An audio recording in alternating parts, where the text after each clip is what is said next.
ଜଗା ତତେ ଗୋଟିଏ କଥା କହିବାର ଅଛି।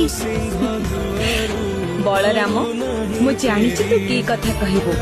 ଜଗା, ସେ ମାଉସୀ ଚାହୁଁଛନ୍ତି ତାଙ୍କ ସ୍ୱାମୀ ଧର୍ମ କର୍ମ କରନ୍ତୁ, ତାଙ୍କୁ ବାଟକୁ ଆଣିବାକୁ କିଛି ଗୋଟେ କର।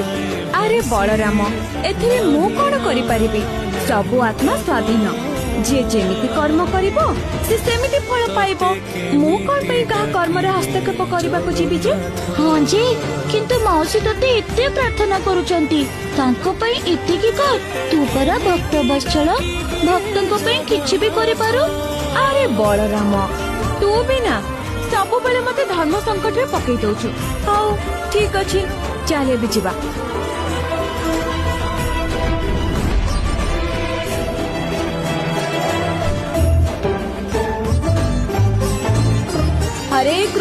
हरे कृष्ण कृष्ण कृष्ण हरे हरे।